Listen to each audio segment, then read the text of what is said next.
বিয়ের দাবিতে প্রেমিকার বাড়িতে ফাঁসির দড়ি নিয়ে অনশন করছেন প্রেমিক দাবি করা এক যুবক। মাস তিনেক আগে তাদের মধ্যে প্রেমের সম্পর্ক গড়ে ওঠে জানিয়ে তার দাবি, বিয়ে করবে না বলে প্রতিশ্রুতি দিয়ে মেয়েটি তাকে আর্থিক ও মানসিকভাবে ক্ষতিগ্রস্ত করেছে। যে কোনোভাবে তার সাথে আমার যোগাযোগ হয়েছিল, যোগাযোগ হওয়ার পর তাকে আমি প্রেমের প্রপোজাল দিছিলাম না। আমি বলছিলাম যে তোমাকে আমি বিয়ে করতে চাই। সে বললো যে কিছুদিন তাহলে আমাদের কথা বলি, মেন্টালিটি মিললে আমরা বিয়ে করবো। আমি জামালপুর ঠিকাদারি ব্যবসা করি, ওইখান থেকে আসলাম। তাকে নিয়ে আমি কিছুদিন ঘুরলাম। যাই হোক, আমাদের ভিতরে মোটামুটি একটা ভালো আন্ডারস্ট্যান্ডিং হয়ে গেল। আন্ডারস্ট্যান্ডিং হওয়ার পরে আমি আমার বাসায়, আমার কাকার বাসায় তাকে নিয়ে গেলাম। যাওয়ার পরে ওইখানে আমার কাকি যথেষ্ট আয়োজন করছে, অনেক কথাবার্তা হয়েছে তার বাসায়। আমরা একটু সময় কাটাইছি। এখন সব কথা আমি ক্যামেরার সামনে বলতে চাই না। সে আমাকে বলছিল তার আম্মু রাজি হইলে, বা আমার কাকিকে বলছে তার আম্মু রাজি হইলে তার কোনো সমস্যা নাই, তার কোনো প্রবলেম নেই।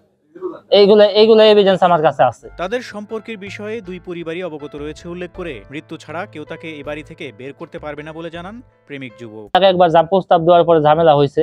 ঝামেলা হওয়ার পরে মোটামুটি যাই হোক, আমি সবাই আমার ফ্যামিলিতে বলছি যে আমি তাকে ভালোবাসি, হ্যাঁ আমি মন থেকে ভালোবাসি, আমি যোগাযোগ করার চেষ্টাই করব।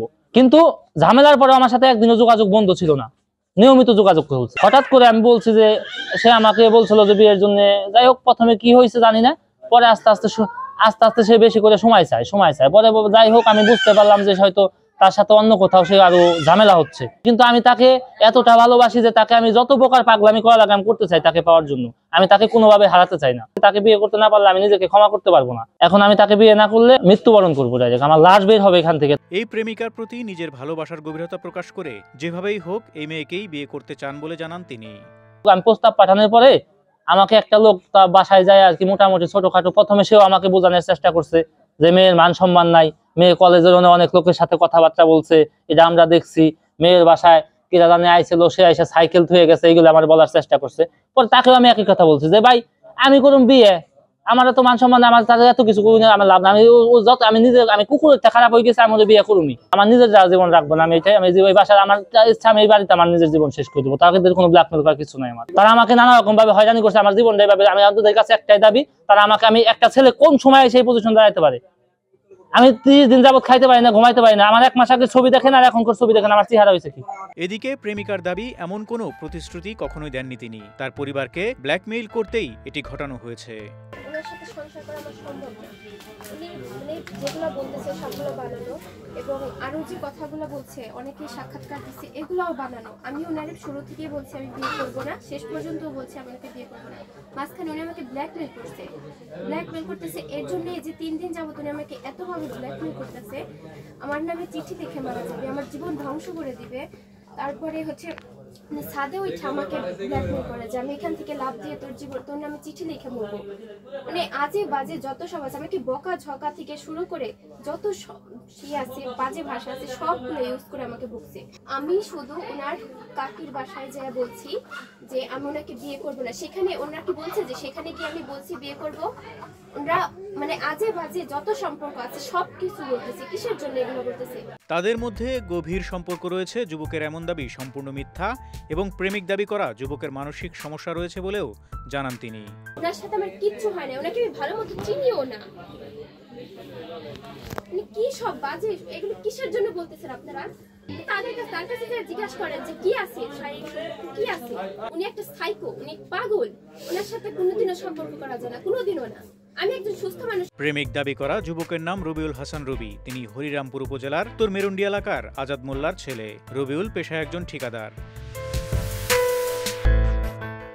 এদিকে প্রেমিকা তাহমিনা মিম কৌরি এলাকায় প্রবাসী আব্দুল কুদ্দুসের মেয়ে। তিনি মানিকগঞ্জ মহিলা কলেজের অনার্স পড়ুয়া ছাত্রী।